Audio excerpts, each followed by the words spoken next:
Hi guys, happy Saturday. I hope you guys had a good weekend, or good Friday night. Wow, keep waking up at 4 a.m. over and over and over. I'm so sick of it. So I was reading that there are different reasons why you wake up at certain times in the middle of the night or the early morning hours, and supposedly it depends upon body organs, like body parts. I was like, oh, okay. So what corresponds to 4 a.m.? No idea. But alright, so I keep finding more stuff on familiars. I thought the entire thing was over with the familiars, but it's not. So we have the Suckling Imp, and this dates back to the Inquisitions with the witch trials. So it's pretty interesting. It's a pretty interesting read, and it's really, really interesting to actually, find this history. So again, Lee Morgan, A Deed Without a Name. Incredible information. So, alright, so during the witch hunts, it was believed that witches suckled imps from a hidden nipple on their body. So that's where the whole, third nipple comes from, or, some kind of strange teat. So searching for this hidden nipple that the witch used to suckle the devil or imps involved a stripping and shaving the accused. Sometimes in semi-public situations. It's ridiculous, it's sickening. The nipple was then searched for, often in more secret parts of the body. It's clear that a dimension of sexual intimidation was involved in this behavior, making the accused feel increasingly vulnerable and breaking down their social self so as to make them more pliable during interrogation. And this is this is what the Christians did to us. Not me, but people of witchcraft. People that were supposedly innocent. They were all innocent, so that's why I don't think Christianity and witchcraft mix at all. They're it's like oil and water, literally. So now as a result, the witch teat concept tends to be approached with caution as likely an invention of the witch hunters, and it was. So it seems likely that this mytho developed during the persecutions, but it can also be shown to draw on older material. So it is, it's in history. So the associations between witches and atypical lactation, is unlikely to have been invented by the inquisitors, whatever. The murderers, basically. For a start, this tradition seems to have been most popular in Great Britain and in American witchcraft, with its large population of British immigrants. So these peculiarities, when aligned with the large amount of focus on imps in British witchcraft, points towards there being something more behind the idea. Usually when an idea was drawn solely from this is so stupid, demonological textbooks, it tended to be generic across Europe. Books on... I don't even believe in demonologists, seriously. I've never seen a demon. I don't believe in them. Alright, so witch milk, quote, quote, was a term for the milk that sometimes begins to be lactated by newborn infants due to hormonal disturbances in the body of the mother that they were exposed to in the uterus. So it seems that superstitions regarding this witch's milk, which all comes from Christianity and Catholicism, because they're very superstitious people. Christianity and Catholicism are the top superstitious religions. Cults, I would say cults in the world. In babies is connected to the belief that witches themselves lactated a hidden milk for their imps or for the devil. Now the anthropologist Hermann Ploss states that in Germany and also in England and Naples, midwives and grandmothers were convinced that if witch milk was not frequently and thoroughly expressed from the baby's mammary glands, it would be stolen by witches and goblins. So we can kind of see the superstition still, within traditional craft as well back then. But still, the superstitious ones are the Catholics and the Christians. Well, it's the idea that witches suckle imps on a hidden teat was specific to certain areas. This belief seems to have been more widespread I mean, from when I was little studying witchcraft, I remember reading about, witches having an extra teat and nymphs or whatever, suckling off them. It was also accompanied by enough ritualistic behavior and folk magic to make it unlikely that these beliefs were invented as late as the witch hunts. So, yeah. Now, in Germany, it was believed that evil spirits, goblins, or imps cast the evil eye on babies in order to induce the formation of hexenmilch,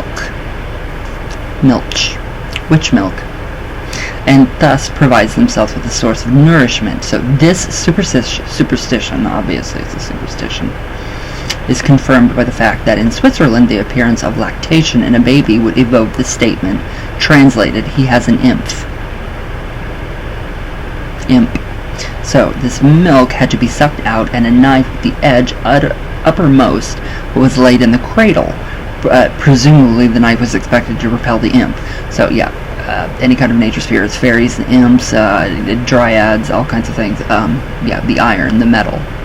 So now the Westphalian remedy was to make a poppet resembling the bewitched infant from rags and straw, and then either to place the poppet in the baby's cradle or to nail the caricature over the door of the room.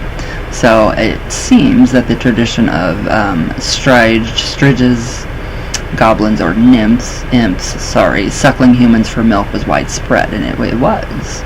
So this is what they used to, persecute people. The part that is more specific to Great Britain is the idea of grown adults having hidden teeth via which the imp is suckled.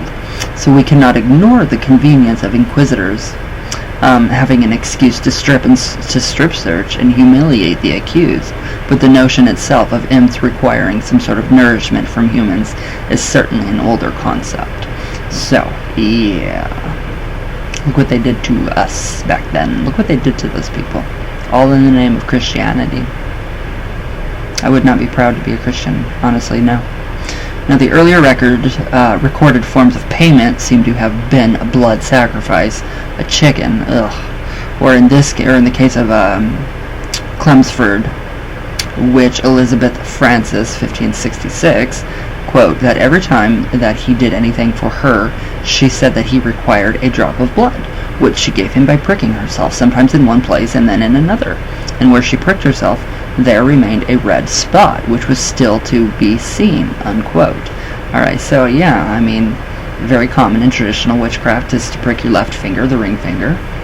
Alright, so, now it seems that this red spot left behind by the prickling for blood to give the imp or familiar might have preceded the witch's teeth as the mark to be searched for by the inquisitors.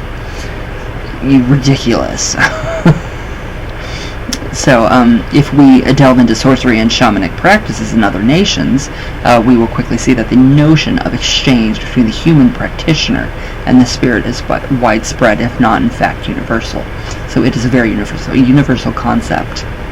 Now, animal sacrifice has usually formed the staple offering of vital forces in traditions such as ranging as Siberian shamanism and Haitian voodoo.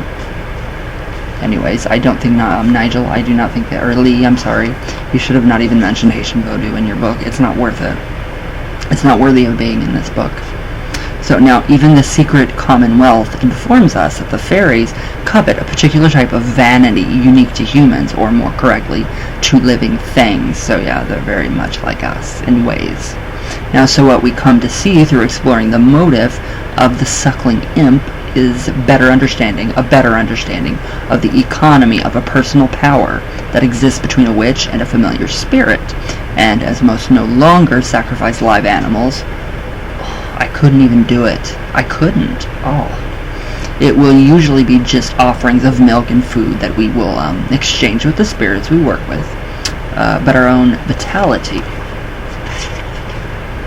whether is in the form of blood or sexual power. Now, in Aboriginal society, this vital power was known as fat, quote, fat, which makes sense when you consider the term fat of the land.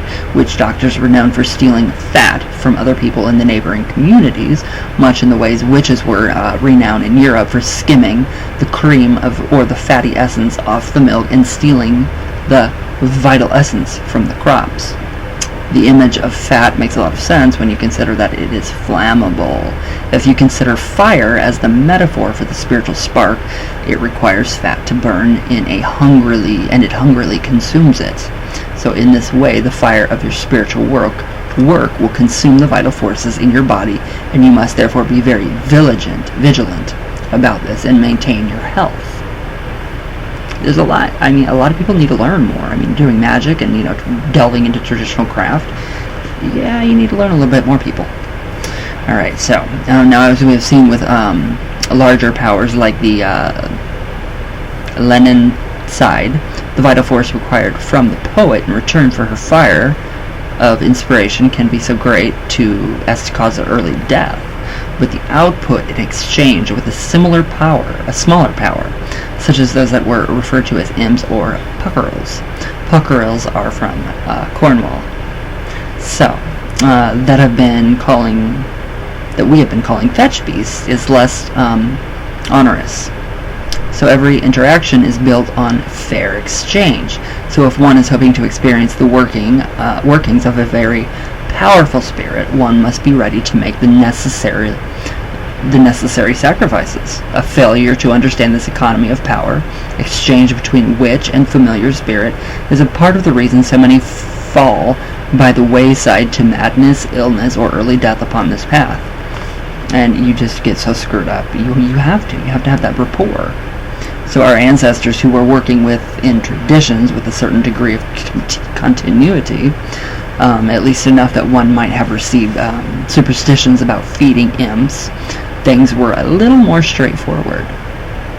So, today most of us must strike up these deals with spirits on our own, and many of us do a poor job at maintaining ourselves.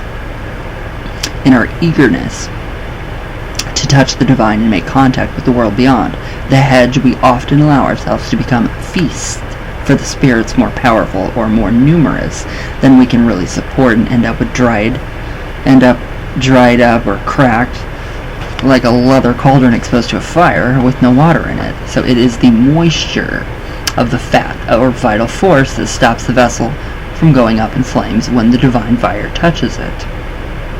So that's what's in us, our fat, so that's why we have to maintain our health and be healthy and just take care of yourselves. When no one longer has the vital force to reciprocate with those powers, one forgets that the body is the alembic of transformation, the temple in which human and daemon meet. So, as well as the sacrificial pit and the sacrificial flame, and does not treat it as such. It is seldom long before the body and fleshy brain are no longer able to sustain the touch of the fire, and that's when you begin to go insane. So I do think this is I think this is the end of it. I'm not sure. The Suckling Imp. I don't know. It could be. I'm pretty sure I'll find more information on familiars and familiar spirits and these different ones, but I just really like Lee Morgan. I really like his work with what he does and what he gives us. Alright, coffee talk. I'm going to link an old newspaper article up to this video when it goes up tonight. A little bit about my history of my house. I found more really interesting, colorful 1899 newspaper. That's when, the house was before 1899, so the 1800s. But in 1899, that's when the murder-suicide happened here. And I'll link that up there, somewhere up here, up there, I don't know. It's an old newspaper article, so you have to enlarge it, you have to scroll around, you have to go up, you have to go over, you have to go down and up, and I mean, it is wicked weird the way they described it back then. I was like, whoa, it sounded like the Texas Chainsaw Massacre. Just the way they described it, the blood. And I'm like, oh geez.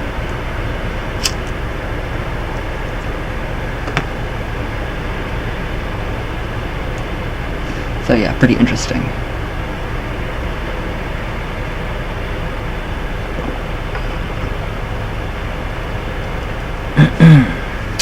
Alright. Yeah, I have a lot of stuff in the plans and works right now. Me and my best friend, Cece. Actually, we're planning a trip to Harrisville, Rhode Island. It's only a 13-hour drive, but we really want to stay a night in the Conjuring house, the actual house. So that's in the works. And definitely check out, just type in the Conjuring house on Google. Definitely give Corey and Jen some love on Facebook for their page. It is incredible. I mean, they have so much testimony, and they have just, I mean, amazing stuff. Amazing stuff. But I'm really glad that I reached out to them. I'm very glad that I reached out to them. But I also feel like, you know, if I don't talk to Andrea first about it, then I won't go. I mean, I want to know. It's like Andrea still has that connection, you know? And I don't want to overstep any of my boundaries. There's no seances. You can't do seances. And I'm kind of wondering what happens if I just start to channel like that. What happens if that happens? I don't know. But I definitely want to go and pay my respects to Bathsheba. Her, definitely. Because it's just, I mean, so sad what they did. Gustavo, hi my brother. How are you? Azazel, yes, always. Sky Sullivan, hi love, how are you? Alright, oh, the partial sun, I'm so sorry. It's been really crazy this weekend. Okay, so, alright, hey Ryan, thank you so much for this video. You're welcome, and this one. I mean, I just keep finding this information. Funny enough, Pan was my first deity encounter. Well, kinda. I was watching TV and the channel was Greek mythology, and a satire appeared in the screen chasing a woman. I was completely captivated by him. Ooh, I know, I am too. You have no idea. And once, when I got done with spell work, or maybe it was divination, I heard bells, and other people had similar experiences. Yep, the bells and the flute and his cloven hooves. And with my ancestors, do you know if they'll make noise for a short time and then go quiet for a bit? Yes, always. Your ancestors will make a rapping noise on the table. They'll rap on the table. So yes, everything that you hear from the ancestral altar is natural and normal, so don't freak out about that. Where did I go? And one more thing, you can continue for, I mean, you can do a whole entire, I don't care how long your comment is, I love them. Okay, one more thing. What do you think about possession by spirits or ancestors, allowing them to eat through you and engage in drinking, etc., etc.? It sounds interesting, but I don't think it's for me. I just wondered what your thoughts on the matter were. Hope all is well. Talk to you later. Oh, I love you so much. I don't believe in possession. I don't believe in possession in the way like the Catholic Church portrays it. I do believe that we can become possessed by different archetypes within our own minds. I do think that there is a possibility that you could invite your ancestor to come into your body and partake of food. But I can't wrap my mind around being possessed, fully taken over, my consciousness displaced, while another one is in me. I can't. I just can't believe it. Not even within, the craft. But I don't know. I would. I mean, totally I would let them. I would let my grandma, my Ganny, I would let her, definitely.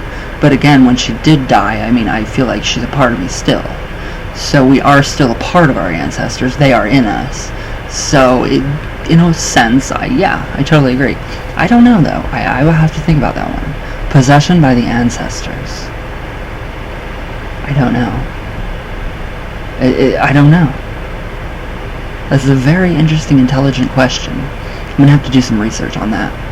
because there's a lot of psychological issues with possession. Lady Witch, hi, how are you? Cindy Miller, Lady Witch, Brent Edwards, Lord Whelp, Kara Layla Custa, Jay Phoenix, hi my bro, Beetle Depp, 3000 Diane Hannon, I love you. Alexandra Hill, Ava Lagasse, hello. Susie Zivitzer, happy full moon, everybody. Ozzy's Yabo's World, you crack me up. My queen of negativity, I love you. Alchemy of Life, hi. Kate the Witch. Alchemy of Life, what book is this? That is the Union of Isis and Thoth. Oyuichi, Lisa Oaks, Mr. Dizzy Von Clutch, Sky Sullivan, S. Chloe Flores. So yes. Alright guys. I don't want to edit. I'm at the 20-minute mark.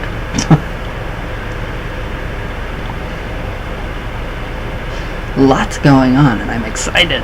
So, let me know what you guys think below about all of this, and I'll see you guys tomorrow. So, all my love all the way from Venus, of course, all the way back down.